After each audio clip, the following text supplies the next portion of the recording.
देते हैं। इससे तो साफ यही पता चलता है कि जो 90,000 की वैकेंसी थी वो केवल 2019 का चुनाव को ध्यान में रख के किया गया था। और जो जिस तरह से आप इनके साथ खिलवाड़ कर रहे हैं, याद रखेंगे कि 24 में ये सब भी जाएंगे सब। और ये सरकार की अभी कोरोना है, वरना लड़के सड़क पे नहीं उतरे हैं। वरना अगर ऐसा ही हाल रहा ना तो हम गारंटी देते हैं कि लड़के सड़क पे उतर जाएंगे, और नहीं उतरे ना तो हम लोग उतार देंगे। यहाँ पे हम गारंटी कसम खाते हैं भारत मां की, अगर नहीं सुधरा ना। दोस्तों, आज का वीडियो सबसे अलग हटके है। देखिए, हम लोग हमेशा वीडियो बनाते रहते हैं, सरकार क्या अच्छा करती है, क्या गलत करती है, उस सारी चीजों के बारे में आपको हम बताते रहे हैं, पढ़ाई से रिलेटेड A to Z चीज बताते रहे। लेकिन आज जो अन्याय होते जा रहा है, अब ये बर्दाश्त के बाहर हो गया है। बर्दाश्त के बाहर इसलिए हो गया है कि अब पूरा शिक्षित समाज अब खड़ा हो गया। और जब कभी भी शिक्षित समाज खड़ा हुआ है तो इतिहास गवाह है, वो क्रांति की पहली दहलीज होती है, क्योंकि शिक्षित समाज को बेवकूफ बनाना आसान नहीं होता है। और रेलवे में जानबूझ के ऐसा कचरा अधिकारियों को भरा जाता है कि ये लोग जानबूझ के पेपर लीक करवा दे, और जो पैसा मिलेगा तो इन लोग अपनी फैमिली को ट्रिप लेके जाएंगे लोग स्विट्जरलैंड घुमाने के लिए, और बच्चों का भविष्य का बेड़ा गर्क करेंगे।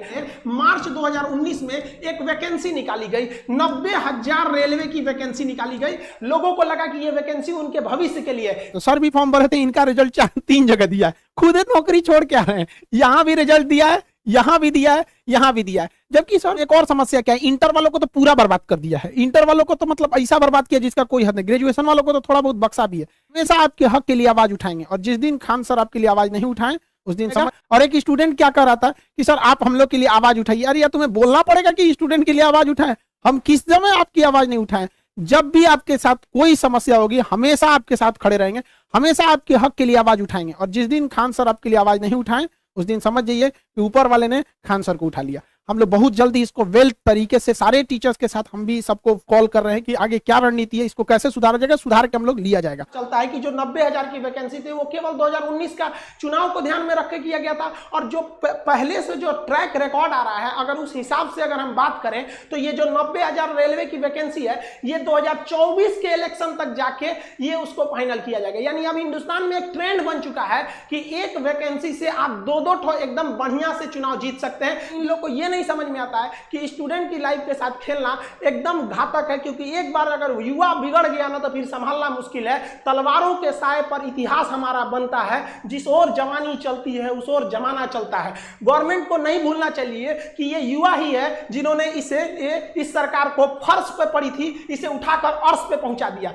लेकिन जिस दिन युवा बिगड़ेगा ना उस दिन अर्श से उठा के फिर फर्श पर फेंक देगा। टाइम नहीं लगेगा। जिसको आप धीरे धीरे देख रहे हैं, युवाओं के बीच में इतना क्यों खोल रहा है, मन क्यों खोल रहा है? क्योंकि युवा अपने आप को ठगा महसूस कर रहा है, और हमेशा पढ़े लिखे स्टूडेंट्स का ही आवाज दबाया जाता है। रीजन क्या है कि शिक्षा एक ऐसी चीज होती है ना जो आपके अंदर सवाल पूछने की क्षमता पैदा कर देती है। वो जानते हैं कि सोचरा पढ़ लिख लेगा ना तो सवाल पूछने लगेगा। अगर नौकरी हो गई तो मेरे चुनाव की रैली में कौन जाएगा? एक पढ़ा लिखा इंसान, एक नौकरी करने वाला इंसान कभी नहीं जाता है रैली उली में। क्यों? क्योंकि वो यूट्यूब पे देख लेगा क्या भाषण है, ट्विटर पे देख लेगा। इसीलिए गवर्नमेंट चाहती है भाई साहब अनपढ़ रहो लोग, हमारी अलग अलग पार्टियां, 75 पार्टी हिंदुस्तान में, ससुरा 4000 से ज्यादा पार्टियां, उनका झंडा लेके ढोते रहो। स्टूडेंट को अंडरटेकिंग नहीं लेना चाहिए कि भाई ये कुछ नहीं कर पाएगा। ये भी भाई कुछ भी कर सकता है। जिस तरह से आप इनके साथ खिलवाड़ कर रहे हैं, याद रखेंगे कि 24 में ये सब भी जाएंगे सब। और हर स्टेट वालों को कहते हैं कि भाई देखिए ये इलेक्शन का मुद्दा नहीं है, ना ही ये पॉलिटिशियन का मुद्दा है। मुद्दा ये है कि एसएससी, रेलवे, आईबीपीएस क्यों बर्बाद कर रही है।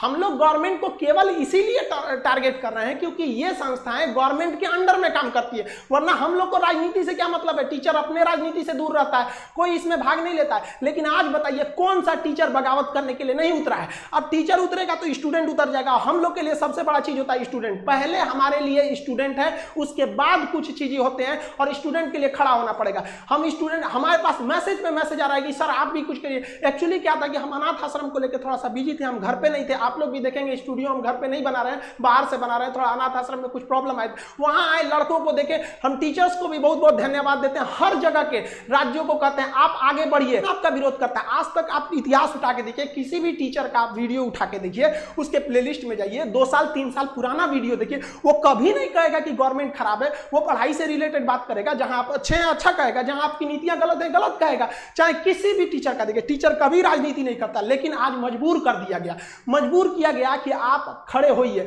और शुक्र मनाइए सरकार की अभी कोरोना है, वरना लड़के सड़क पे नहीं उतरे हैं। वरना अगर ऐसा ही हाल रहा ना तो हम गारंटी देते हैं कि लड़के सड़क पे उतर जाएंगे, और नहीं उतरे ना तो हम लोग उतार देंगे। यहाँ पे हम गारंटी कसम खाते हैं भारत माँ की, अगर नहीं सुधरा ना तो लड़कों को उतार दिया जाएगा सड़क पर। फिर दिल्ली में जगह नहीं बचेगी लड़कों को बैठाने के लिए। दिल्ली का क्षेत्रफल उतना नहीं है जितना भारत के युवाओं हैं, उतना भर जाएंगे ना, फिर जगह नहीं बचेगी। फिर एक क्रांति आ जाएगी यहाँ पर, जिसे इतिहास में लिखा जाएगा कि एक ऐसी क्रांति थी जो भारत के युवाओं ने अपने भविष्य के लिए लिखा था। मत खेलिए, मत ललकारिए युवाओं को, वरना ये एक दिन युवा उत्पाद ये इसका सर घुमा ना तो ये अपनी हद नहीं देखता है, दुश्मन का सरहद पार कर देता है यहाँ पर। इसको प्लीज हम हाथ जोड़ के कहते हैं, इसको जल्दी से जल्दी निपटारा कीजिए।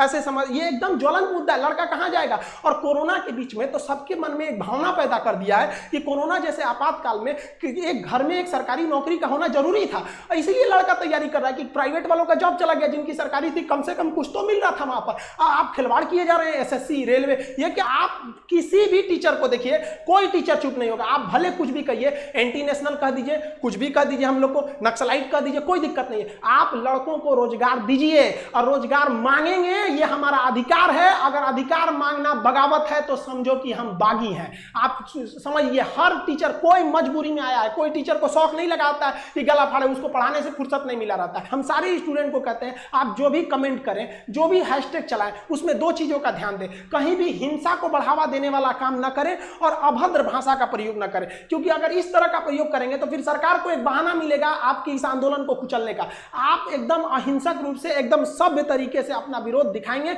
और हम ये उम्मीद करते हैं कि ये गांधी का देश है, एक दिन हम जरूर जीतेंगे। रात कितनी भी बड़ी क्यों ना हो, सुबह होने से नहीं रोक सकती है। सफलता एक दिन में भले ना मिले, लेकिन एक दिन तो जरूर मिलेगी और ये विद्यार्थी अपना इतिहास अपनी हाथों से लिखेंगे। ये वादा है, अगर विद्यार्थी एक साथ जुटे तो सरकार को झुकना ही पड़ेगा। मिलेंगे नेक्स्ट वीडियो में, तब तक के लिए जय हिंद।